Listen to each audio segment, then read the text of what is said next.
4 factory Himachal में है और उनका अमेरिका में भी कारोबार है। वो मुख्य यजमान थे कथा के। अमेरिका से आए कथा कराने, साध्वी जी के यजमान थे।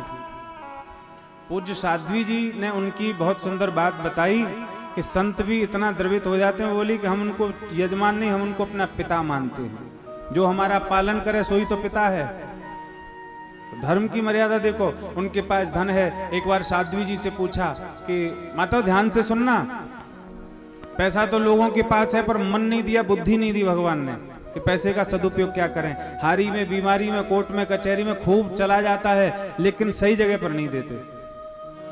उन्होंने देवी जी से पूछा कि आप जो वो साधना करती हैं, समाधि लगाती हैं, तो उन्होंने कहा कि आप अपना ध्यान और इस क्रिया को बढ़ाओ, हम आपका सहयोग करना चाहते हैं। पिताजी की उम्र के हैं। तो देवी जी ने कहा कि ठीक है।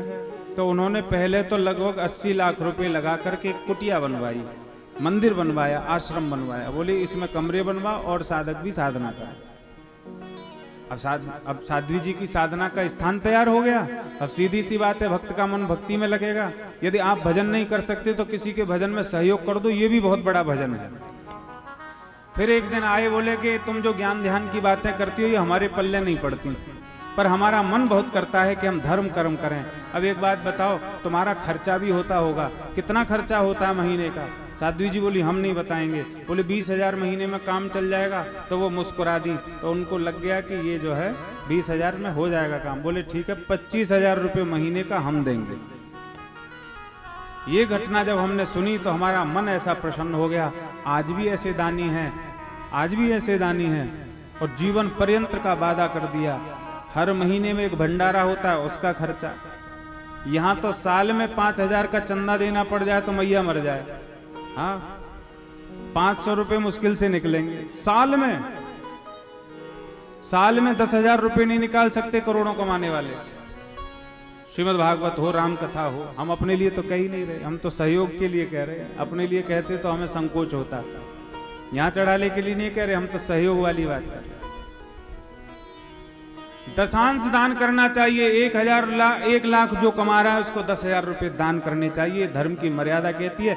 करके देख लेना, तुम्हारे घर में बीमारी कष्ट आ जाए तो हमसे कह देना कि वैसे झूठ बोलते हैं।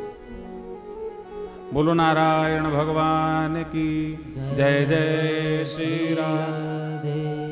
भैया गुरु के कहने पर भी नहीं माने, चाहे कुछ भी हो। बोले ये तो भगवान तुम्हें छलने आए हैं। बोले मैंने वचन दे दिया, दान दूंगा। दैत्य गुरु शुक्राचार्य सागर की टोंटी में घुस गए कि मैं दान नहीं देने दूंगा। तो भगवान ने उस टोंटी को सफाई के बहाने से गुरु की आंख में एक लकड़ी मार करके उनकी आंख फोड़ दी, साफ कर दिया। जल निकलने लगा। हाथ में जल लिया। जल क्यों लेते हैं? जल साक्षी होता है संकल्प में। जल लेकर के संकल्प कराया और भगवान ने तब वामन रूप वरदाता, भगवान ने अपने रूप को बढ़ाया। विराट रूप भगवान का हो गया। एक पैर में नीचे के लोग, ऊपर में सब ऊपर का नाप दिया। तीसरे के लिए आकर खड़े हो गए। बलि के शीश पर बलि को नापा। बलि भगवान के बंधन में पड़ गया। बलि भगवान के बंधन में नहीं, अब भगवान बलि के बंधन में हो गए। बोले मैं दानबद्धता से तुम्हारी से प्रसन्न हूं और अब तुम्हारे सब सुखों का ध्यान हम रखेंगे। पाताल में सुंदर एक बलि का लोक बनाया। भगवान बलि के सदैव सहायक बन गए। बोलो नारायण भगवान की। बंधुओं,